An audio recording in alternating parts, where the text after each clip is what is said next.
Hi, I'm Shanda Golden, and these are the top 3 misconceptions of homeless women and how compassion is the cure.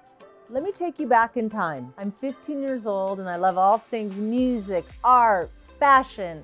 I have long blonde hair and I'm living in Orange County, California. I was a typical teen in those regards, but life at home was anything but typical. It was filled with a lot of abuse.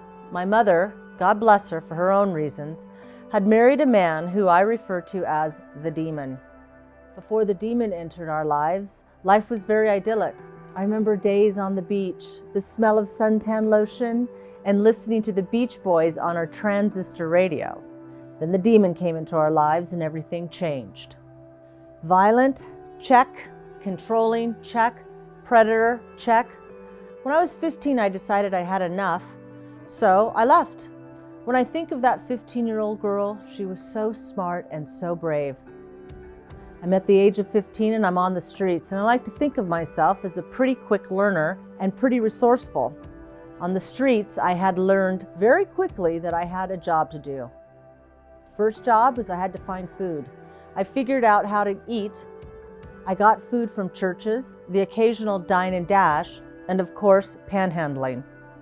I would stand outside of gas stations and ask strangers for money so that I could take the bus back to Riverside. A little side note, I've never been to Riverside, but I'm sure it's quite lovely. 2, I had to find shelter. Shelter was a lot trickier. I found shelter by sleeping in libraries or hospital waiting rooms. I had a group of friends that I hung around with and we protected each other. So more often than not, we would go to parties and crash there. And 3, don't feel your feelings, something that you pick up rather quickly when adjusting to a rough lifestyle. Fast forward a year and a half, I finally get off the streets and was placed into foster care and eventually aged out of the system. My life has taken many turns since I was a homeless teen. How did I do it? How is it I can stand before you, older, wiser, blonder, some Botox and a head full of rock and roll? Easy. Someone showed me compassion. I had people who did not look down on me. Instead, there were people, strangers really, who encouraged me and helped me to build my self-esteem. Women that I could look up to and believe that I too could be a dignified lady. So today I want to invite you to come with me on this journey and learn about the 3 common misconceptions of homeless women and how compassion is the cure.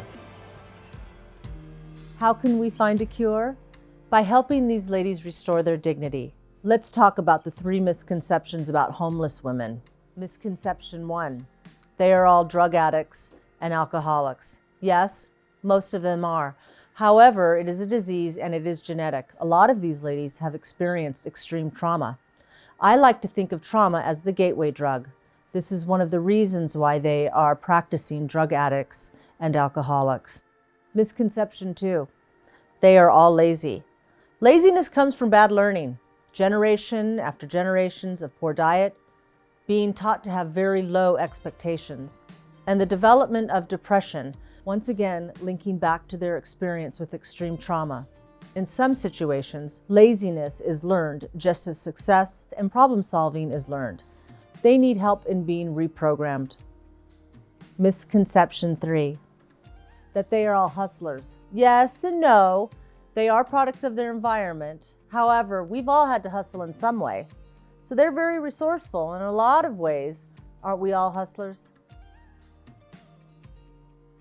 Now I want to share with you what I call the compassion cure. What is the cure? I believe it is showing another sister how she can feel more dignified.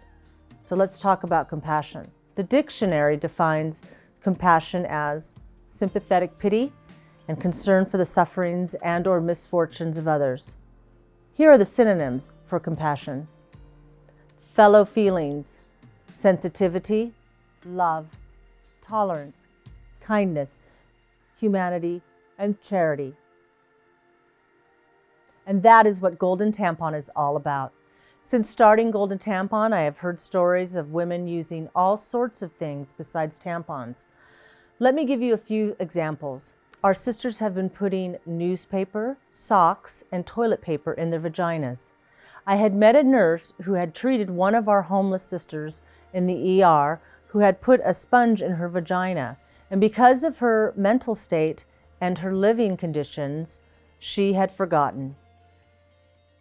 Volunteers of America, our local women's shelter, treats at least one woman a week with urinary tract infections.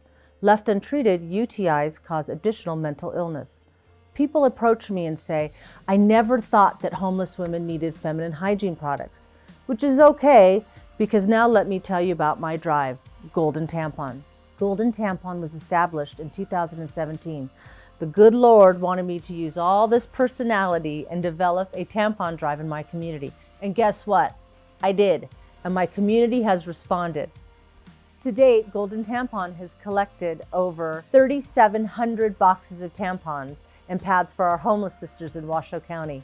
So I'd like to invite all of you to partner with Golden Tampon. Here's how it works. I have partnered with Volunteers of America, and every year, during the whole month of May, I collect tampons and pads at my husband, Greg Golden's shop, Bizarre Guitar and Guns.